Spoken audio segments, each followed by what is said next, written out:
It's 3 o'clock, and I'd like to call the Greater Dayton RTA Board of Trustees meeting to order. The first item on our agenda is our Pledge of Allegiance. Please stand. I pledge allegiance to the flag of the United States of America and to the republic for which it stands, one nation, under God, indivisible, with liberty and justice for all. Mary, will you please take the roll call? Yes, sir. Mr. Cody? Here.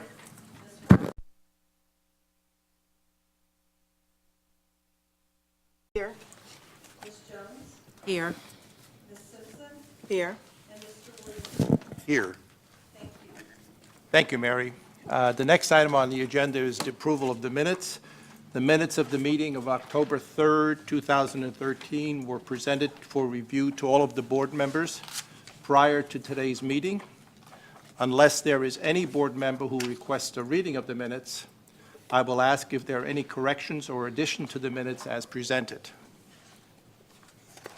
Having heard no request for a reading of the minutes, nor any correction or additions, the minutes stand approved as presented. Okay, we now go on to item number 5, the committee reports. Sharon, Finance and Personnel. The the Finance, Personnel, and Planning Committees met on October 15th, and as a result of the Finance Personnel Committee is recommending 6 action items for approval today.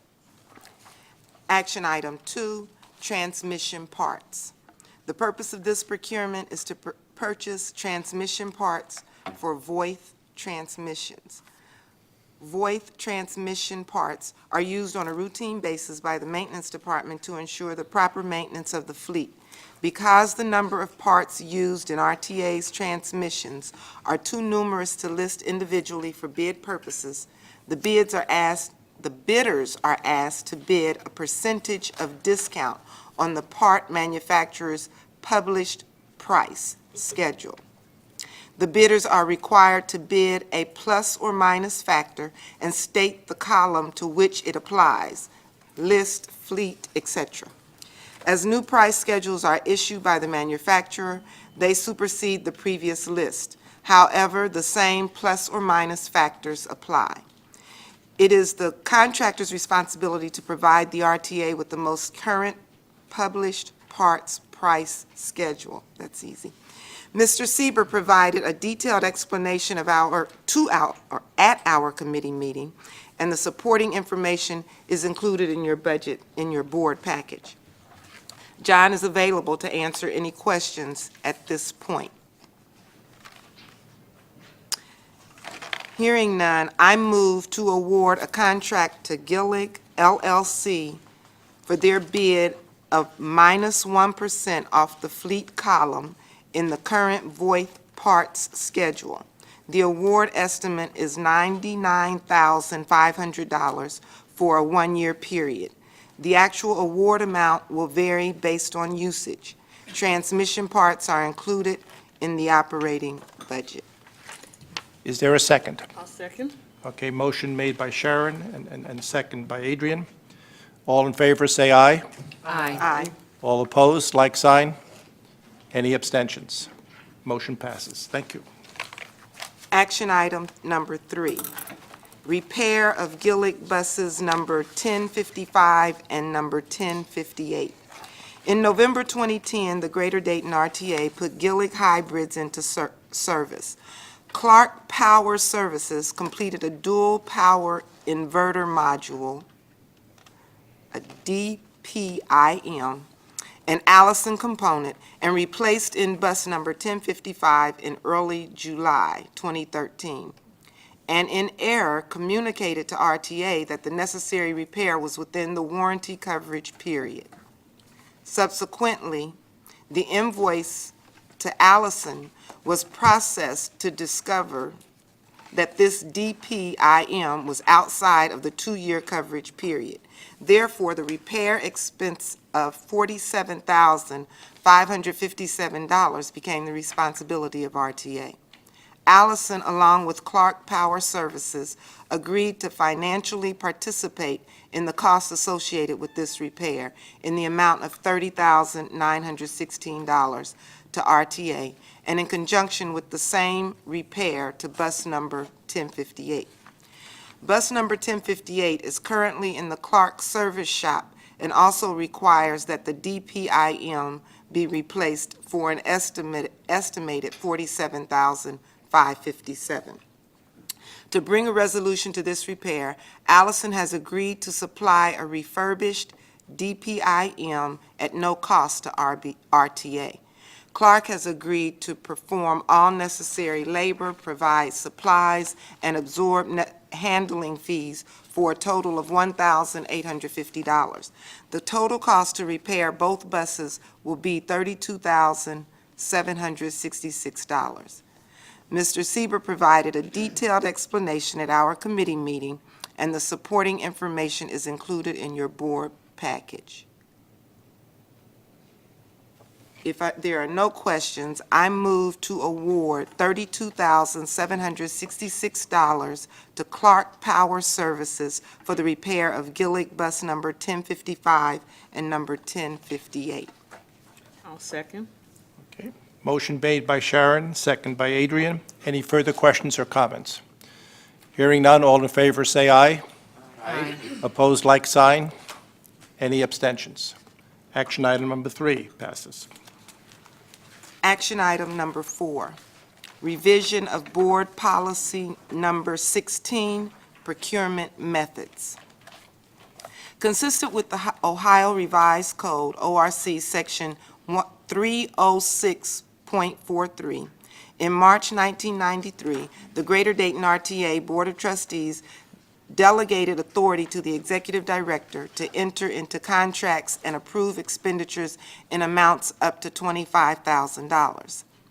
The ORC was amended effective September 23, 2008, allowing the Board of Trustees of a regional transit authority to delegate authority to the executive director to enter into contracts and approve expenditures in amounts up to $100,000. This is also the Federal Transit Administration's threshold. Changing RTA policies will provide more flexibility to RTA to conduct its daily business by providing greater contracting authority to the executive director. This change will allow the Board of Trustees to focus on more significant matters and spend less time on small procurement contracts. This change will only be applicable to contracts for goods and services. The threshold for professional service contracts will remain at $25,000. Ms. Mary Stanforth provided an overview of the policy revisions at our meeting, and she is available today to answer any questions the board may have. I move to amend Board Policy Number 16, Procurement Methods, in order to incorporate the provisions of the Ohio Revised Code, Section 306.43, which raises the level of contract award requiring board action from over $25,000 to over $100,000 for goods and services. The $25,000 threshold will still apply to contracts for personal and/or professional services. A cumulative report of items purchased above $25,000 will be furnished monthly to board trustees in hard copy format for the fiscal year, with an explanation of any contract that was not awarded to the lowest bidder. Is there a second to the motion? Second. Okay, motion made by Sharon, second by Janet. Any further questions or comments? Hearing none, all in favor say aye. Aye. Opposed, like sign. Are there any abstentions? Action item number 4 is approved. Action item number 5, Brower Insurance Premiums. Brower Insurance Agency has surveyed the insurance markets over the past couple of months on behalf of the Greater Dayton RTA and has identified several highly rated insurance companies to provide coverage. The information included in today's board packet highlights types of coverage, the company to provide such coverage, and the associated annual costs. Broward's package will cost $1.7 million annually, which is less than last year's total budgeted cost of $1.85 million. Mr. Mark Reynolds of Broward Insurance provided an overview at our meeting, and he is available today to answer any questions the board may have. Oh, there he is. I move that the Board of Trustees approve insurance coverage provided through the Broward Insurance Agency for the coverage year December 1, 2013 through November 30th, 2014. The coverage will cost $1,700,000 unless a more cost-effective package becomes available prior to December 1, 2013. This flexibility is necessary as it is not uncommon for insurance companies to continue competing for a contract up until the actual date the coverage is to begin. Is there a second to the motion? A second. I'm sorry, was that Jamie? Yes. Okay, motion made by Sharon, second by Jamie. Any further questions or comments? If I might comment, obviously, we're proposing making a significant change in terms of who's providing coverage here, and it's been a tough process for us. We love Travelers. We love the partnership we've had with them. Clearly, we're convinced at this point that the savings are important enough to us, and our due diligence says that One Beacon is a good company as well. Interesting to be in the situation we're in. Travelers came back and further reduced their pricing, but our brokers did their job the right way. They didn't provide, any opportunity other than provide your best price. So that's where we're at today. So, we'll have a good parting, I think, with Travelers, another good step with One Beacon, and we're very happy about that. And as always, I like to throw roses at Broward. I'm a big fan of the Broward agency. And I think it says something about Broward that most of you know that recently Jeff was named president of the firm.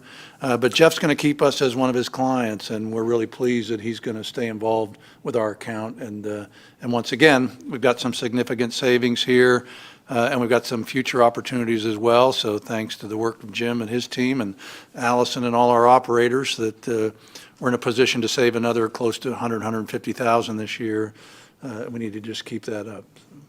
Thank you, Mark. Any other further comments or questions? Mr. President, I just want to echo what Mr. Donahue said, the great job Broward did. I mean, in this day and age, to actually have your insurance premiums go down is remarkable, so. Great. Okay. All those in favor say aye. Aye. Opposed, like sign. I have to abstain because of a conflict. Okay, action item number 5 is approved. Action item number 6, project management professional services. The purpose of this procurement is to contract with a firm or firms to provide the Greater Dayton RTA with qualified consultant or consultants with both general and specific expertise to assist with the management of the various capital projects included in the budget. RTA anticipates awarding a 5-year contract with 2 one-year options. A qualification-based procurement method was used where criteria other than price was used to determine the most qualified firms. After the top firms were selected by the evaluation team, pricing was requested. When RTA identifies a project task, the project management firm will be requested to submit a proposal for said task at the contracted hourly rates. RTA will retain the right not to use the firms under contract if an agreement on the proposal cannot be reached. Mr. Bob Brzezinski provided a detailed explanation at our committee meeting, and the supporting information is included in your board package. Bob is available to answer any questions at this time. I move to award contracts to John Kaminsky Consulting with an emphasis on general project management services, to R&R Consulting with an emphasis on IT project management, and to Resource International Incorporated with an emphasis on major construction project management for the hourly rates as included in the board package for years 1 through 5 and 2 option years. Total dollar amounts will not exceed 5% of annual budgeted amounts for capital projects. Is there a second to the motion? Second? Okay, motion made by Sharon, second by Dave. Any further questions or comments? Hearing none, all in favor, say aye. Aye. Opposed, like sign. Any abstentions? Action item number 6 is approved. Action item number 7, resolution number 2013-11-1, fiscal year 2014 ODOT grant program applications. The Ohio Department of Transportation provides financial assistance to public transportation systems in Ohio through the Ohio Urban Public Transportation Grant Program. Current funding opportunities are offered under the Urban Formula Program and the Preservation Partnership Program. The RTA intends to use state-awarded funds for preventive maintenance or other capital projects based on budget need. Because of the state fiscal year, July 1 through June 30th, eligible projects can be selected from either the RTA's 2013 or 2014 program of projects. The RTA has been notified by ODOT that the amount of state-awarded funds to be received through the Urban Formula programs are $742,324, and these are federal pass-through funds. Applications for the Preservation Partnership Program are typically due during the first quarter, with awards announced in the spring. Other funding opportunities may arise and would be considered for application. Mr. Bob Rosinski provided a detailed explanation at our committee meeting, and the supporting information is included in your board package. I move to approve resolution number 2013-11-1, authorizing the filing of various applications for eligible projects under the SFY 2014 Ohio Urban Public Transportation Grant Programs. Is there a second to the motion? I'll second. Okay, motion made by Sharon, seconded by Adrian. Any further questions or comments? Hearing none, all in favor say aye. Aye. Opposed, like sign. Any abstentions? Action item number 7 is approved. You have a report, I believe. Yeah, just a few other things to mention. For financial statements, also at the meeting, Mr. Robert Thomas reported that for September 2013, net income after local depreciation was $399,734 compared to a budget of $532,048.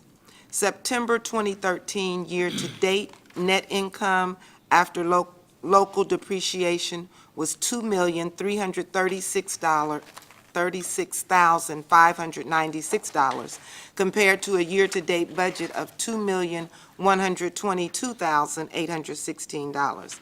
Actual performance continues to track closely with budget. And also, there was a state tax update, and Mr. Thomas reported that year-to-date sales tax revenue is up 3.8% as compared to last year. Total receipts after 7 months are $20,037,000, which compares to a budgeted amount of $19.88 million. And that concludes my report. Thank you. Are there any questions of Sharon? Thank you very much, Sharon. We now go on to the Planning Committee. Janet. Okay, we don't want to do this yet. Oh, that goes later. Okay. Thank you. As stated earlier, the Finance, Personnel, and Planning Committees met on October 15th. There aren't any action items for the Planning Committee, but we do have a couple of updates. Mr. Donaghy and Mr. Eckler reported on the results of the October 15th Beaver Creek Council resolution approving the original RTA bus stop application for service along Pentagon Boulevard. Steps have been taken to gain approval of final engineering and construction drawings and shelter and trash receptacle installation. RTA will be working aggressively on this project to begin service as soon as possible. Mr. Eckler also reminded the committee members of the upcoming Coats for Kids Distribution Day on Thursday, November 14th, at the RTA Northwest Transit Center. This is the 30th anniversary for this community event, and RTA is once again proud to be a participating partner. Mr. Eckler and Mr. Napier also provided an update on RTA's involvement in the International Problem-Oriented Policing Conference held at the Dayton Convention Center. Regarding our marketing efforts, Ms. Pritchard provided an update on the Welcome Home program and discussed RTA's partnership on the Five Rivers Metro Park Midwest Outdoor Experience and the RTA on the Road event for the employees of the Dayton International Airport. Concerning our benchmarking data, Mr. Napier provided an explanation of the increase in the staff lost hours, and Mr. Thomas discussed the improvements in the operating cost per hour information, both for the month of August. And this concludes my report, Mr. Chairman, and I or Mr. Eckler would be happy to answer any questions. Are there such questions? Hearing none, thank you very much, Janet. We now go on to the Investment Advisory Committee report, and I'll be giving that report. I think it may be helpful to those who are viewing this on public access TV or during streaming, direct streaming. The Investment Committee meets on a quarterly basis, and what do we discuss at the quarterly basis? We basically discuss economic and world issues, and you might ask, why do we get in such depth in doing that? Because it certainly impacts the sales tax collections that we get. Our sales tax for Montgomery County accounts for 55% of the RTA's operating revenue, of the total revenue, 55%. So things that impact sales tax is important for us not only to know currently, but for future planning. We talk about the interest rates. Economic conditions certainly impact interest rates, and as you will see, what that has meant to us over the years and how that has changed dramatically. It certainly impacts fuel prices. What happens in the Middle East, what happens all over the world impacts the price that we pay, and fuel costs are one of the most expensive costs we have here at the RTA.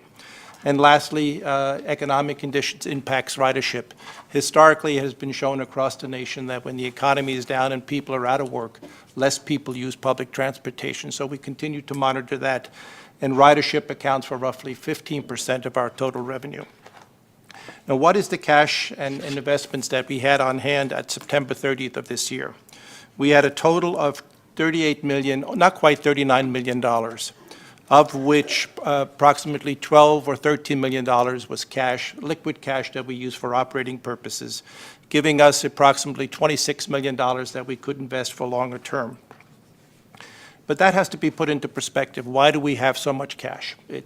We're not flush with money in any stretch of the imagination. Several months ago, we approved an order to get new buses over the next several years. The total cost of those buses will certainly exceed $100 million. And historically, the federal government has supported across the nation the purchase of buses up to 80%, which means that we have to come up with the 20%. But 20% of a little over $100 million is a big number. It's certainly over $20 million that we're going to have to pay towards our new buses. That's assuming that the federal government will continue to fund us at 80%. But given the economic conditions that exist at the federal level, there's no assurity that that will happen. We hope it will continue, but there's no surety to that. We also put aside money, around approximately $5 million, for certain contingencies. We self-insure. Instead of buying certain insurance policies for certain instances, we self-insure. We found that's cheaper. So we have to set the money aside to make sure that if we have such a contingency, we have the funds to pay those. And lastly, we need money for the day-to-day operations, so-called working capital, the things we need to pay the bus drivers, to pay our expenses, to pay the fuel bills, and so forth. So you can see that much of the money we need is not truly excess in a sense that we can do anything we want with it. It really is tied up and committed for the future. What makes it difficult for us is the fact that under the Ohio Revised Code, there are limitations on what we can invest in. We can invest only in fixed income securities. Those are securities that produce a set rate of interest, and they have to be federal money. What has that meant to us over the years? That has meant that interest rates are very low at the moment. And after 2007, when the economy really began to sink, interest rates began to go down for a multitude of reasons. One was the federal policy of quantitative easing, and the government has said the purpose of that, the Federal Reserve has said, is to keep interest rates low. How long they will remain low is anyone's guess when the Fed decides to turn them around. Some are guessing it will go into 2016. Unemployment has certainly contributed to interest rates and people investing excess money. And consumer and business confidence is still low in comparison to what it was back in the early parts of the year 2000. So all of that has given to depressed interest rates issues. Just to give you an example, for the year 2007, 6 years ago, when interest rates were substantially higher and we had almost the same amount of money to invest, we at the RTA earned $1,755,000. $1,755,000. In 2012, 5 years later, approximately the same amount of cash, we earned $42,000. So that's $1,710,000 or $20,000 difference than what we had back then. Where did that interest go? It went into helping us run the operations of the RTA. Interest rates have gone up slightly now in the year 2013, and as of September 30th, we've earned approximately $92,000. So in the first 9 months, we earned double what we've earned for the year 2012, but still way below the $1,755,000 that we earned in the year 2007. What does the future look for interest rates? As I mentioned, most are predicting that the federal government will continue with its quantitative easing, keeping interest rates very low. We still have very slow growth. Unemployment rates are very high. While we hear the number has been falling to about 7.2%, there's another number called the U6, which gives the true unemployment rate, the people who are truly working part-time or who have dropped out of the workforce who would be eligible to work. And most calculate that number to be up to close to 12 to 14%. So that's quite a difference. And to have 12 or 14% of your population not working, that's a big number, and you can see why that becomes a depressant to the economy. So from an interest rate standpoint, it looks like we're going to continue to have very low interest rates return. Warren Buffett said, and this was quoted to us by our financial advisors, he feels sorry for fixed income investors because you saw the difference. $1.7 million that we earned 6 years ago, to the $42,000 that we earned last year. So the fixed income securities makes it very difficult for us to earn money. Now, what happens with regard to fuel purchase? And that's the second part of the investment committee. While we deal with the money that we use for investment, we also deal with how do we minimize the cost of our fuel oil. We have two ways of doing that. We have two ways of purchasing fuel oil, not doing that. Two ways of purchasing fuel oil. We can buy it on the so-called spot market, and that's the equivalent to when you pull up to a pump to fill up your car. You're buying it what the current rate really is. We could do the same thing. We could buy it currently and not do anything else. Or we can look into the future, get a contract that says we will contract to buy a certain amount of fuel at some date in the future for a certain price. And that is where the tricky part is, because once you've entered that contract, you will buy it at that price. And if, when that contract matures, if it's cheaper on the outside, we technically wind up paying more. If it's more expensive, and we guessed right that we think we're going to buy it lower today because we believe in the future the price will go up, we save something on our fuel costs. What determines, and I'm going to tell you the results of some of our future purchases that we've had. What are some of the impact on fuel prices? Certainly what happens in the Middle East, and you have to look at that in the long term. How will that impact fuel? Our sluggish economy, how does that impact demand for fuel oil? And the old economic thing, supply and demand go directly together. We see that the dollar is getting weaker. And why is that important? Because fuel oil transactions are measured in U.S. dollars. Everything is measured in U.S. dollars. So when the U.S. dollar is weaker, if you want to buy a barrel of crude oil in the future or any time, you have to pay more U.S. dollars to compensate for the weaker dollars. When the dollar gets stronger, we wind up paying less. So at the moment, the U.S. dollar is getting weaker, although it's slightly getting a little stronger, but it's substantially weaker than what it was. So therefore, our fuel oil prices in that regard could be impacted as we move forward. But our domestic supply is at an all-time high. Matter of fact, our consultant told us it's a 24-year high. and the supply is continuing to grow, a lot of which is due to the fact that we're now producing more oil in the United States, and for the first time, we're getting to be an exporter of fuel oil. And last thing that impacts the markets big time is speculation. People can go speculate in the stock market, invest in that market where they think they will make more money.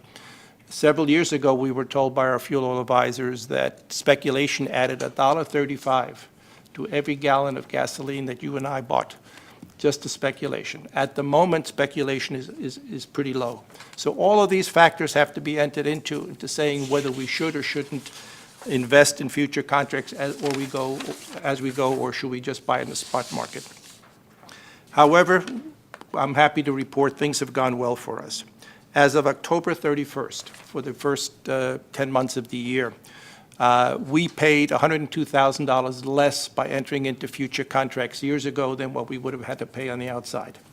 And for the remaining 2 months that we have left, the future contracts by which we can buy our fuel oil will come to approximately $32,800 less than what the present market value is. So we guessed correctly in total. We didn't guess correctly with each individual contract, but in total we guessed correctly.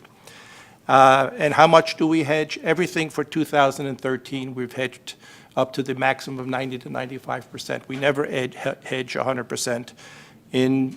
For 2014, the year, we have approximately 75% hedged, and for the year 2015, we have approximately 10% of our fuel oil purchases hedged. So based upon all of this, the recommendation of our fuel oil advisors, and which we agreed to wholeheartedly, were the following.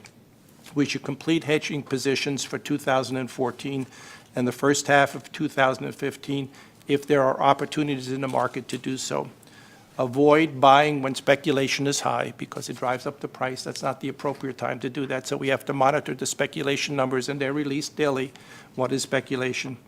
And seek avoiding hedges at excess prices so we could manage our risk. And those are the 3 recommendations we've had now for the last several quarters. They continue to be appropriate, and those are the ones that were adopted.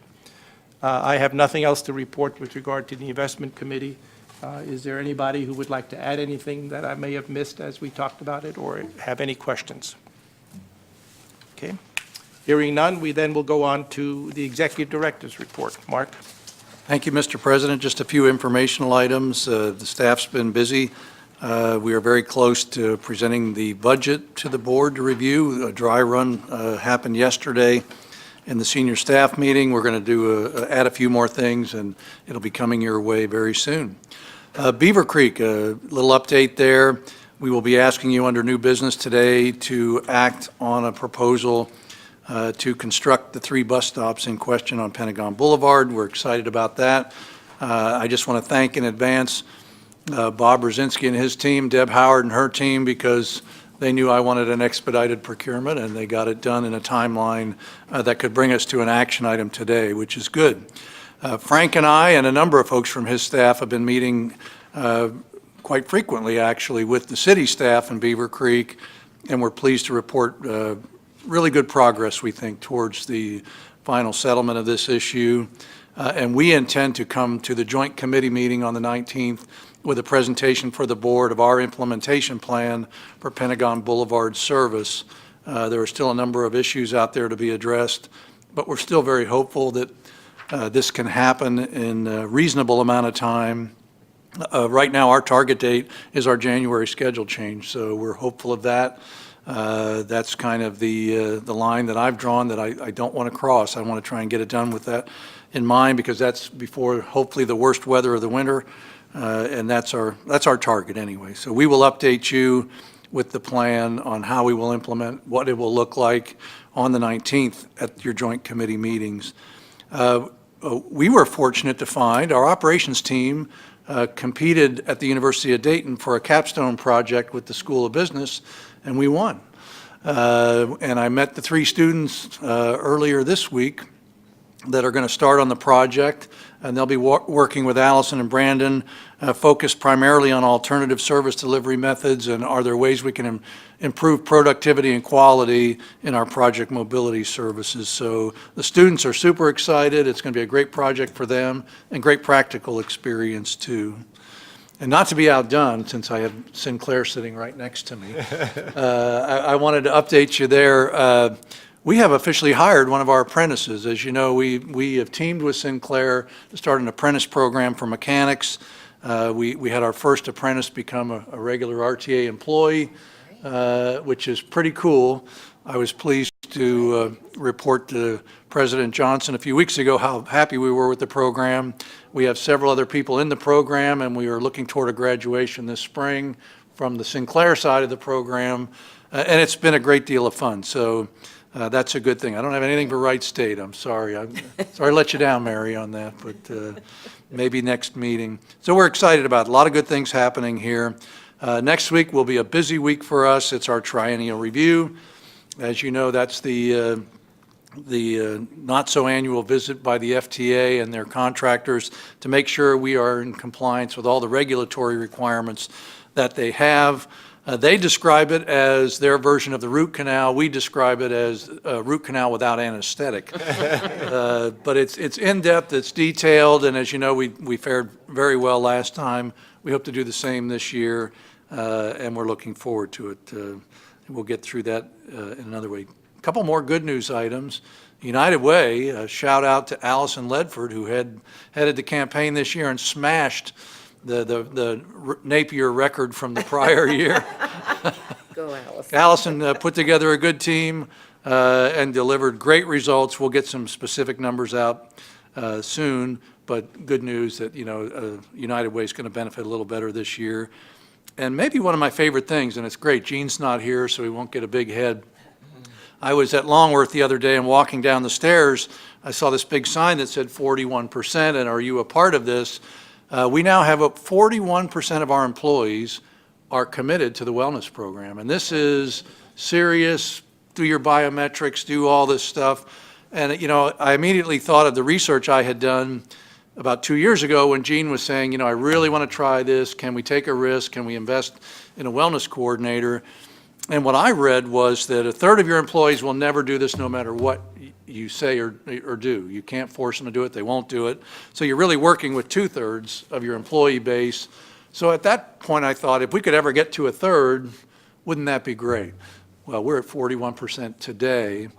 And I think the program's going to grow. And as you saw in the health insurance numbers, it's just, we're seeing great results. And not to mention, if we're all healthier, that's a good thing anyway, right? And it's added some fun, a component of fun within the organization. But, it is nice to see when you take a little risk. Brower's always one of my favorite examples, how we took a little risk with them. We've had great reward. This wellness program is paying big dividends for us in terms of good health and financially. It's delivering to the bottom line. So shout out to Gene Rhodes, but he's not here. That's too bad. He'll have to watch it on cable and see if he can see that. And Julie Bonsall, you have to give Julie credit. She's our wellness coordinator, or as I call her, coach.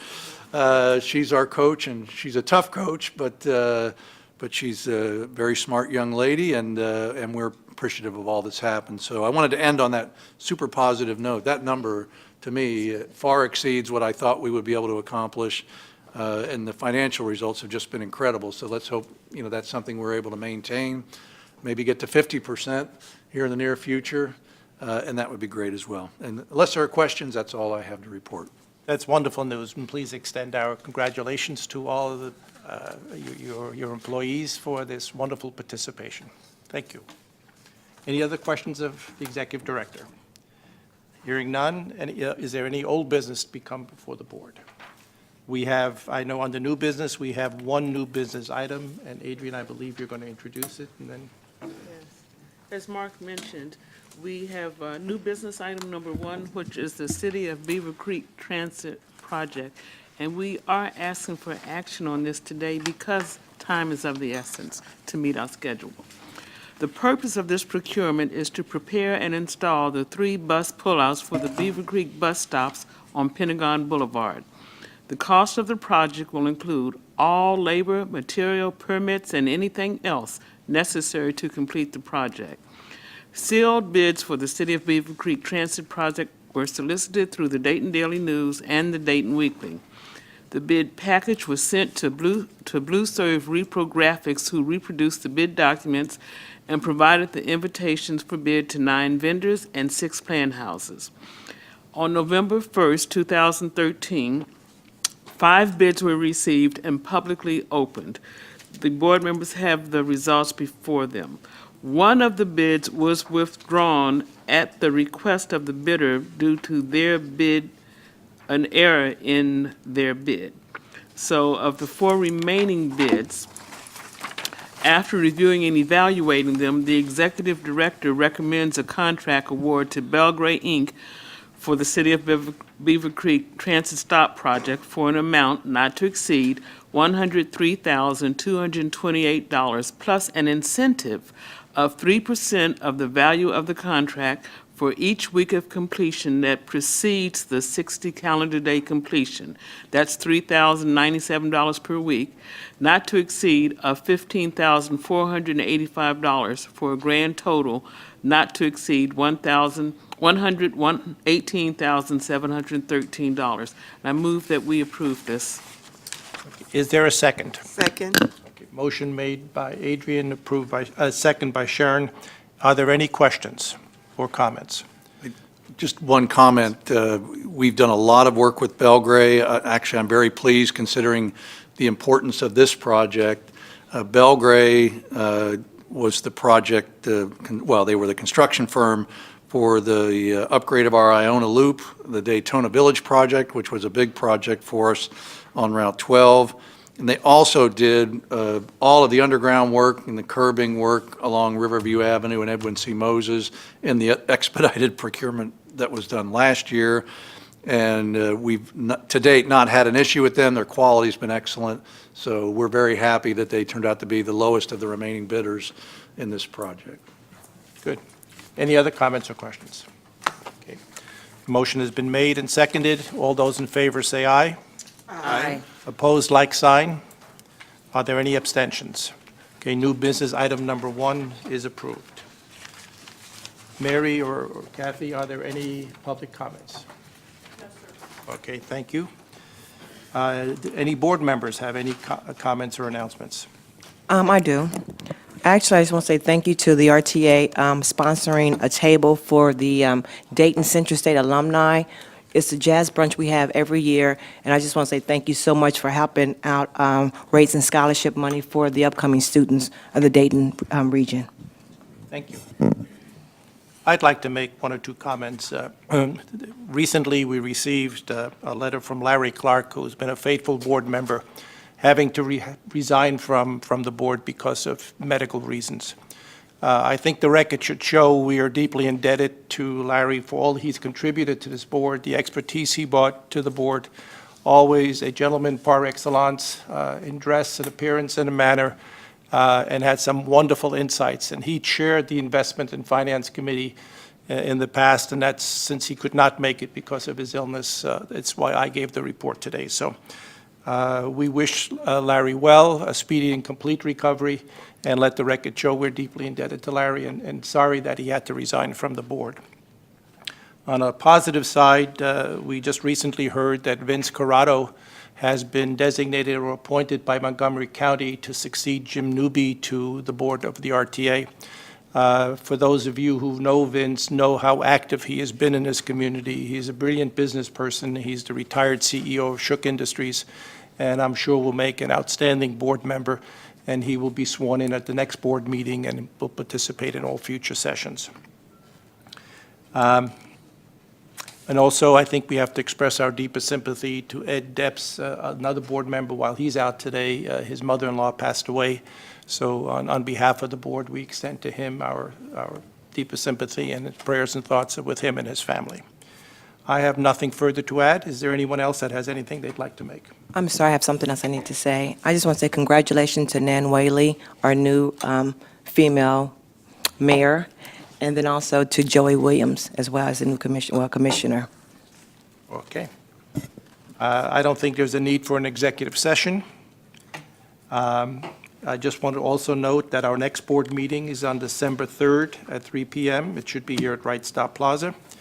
And the one thereafter, it's tentative until we have the board approval, January 7th, and we'll be approving the full schedule for all board and committee meetings very shortly.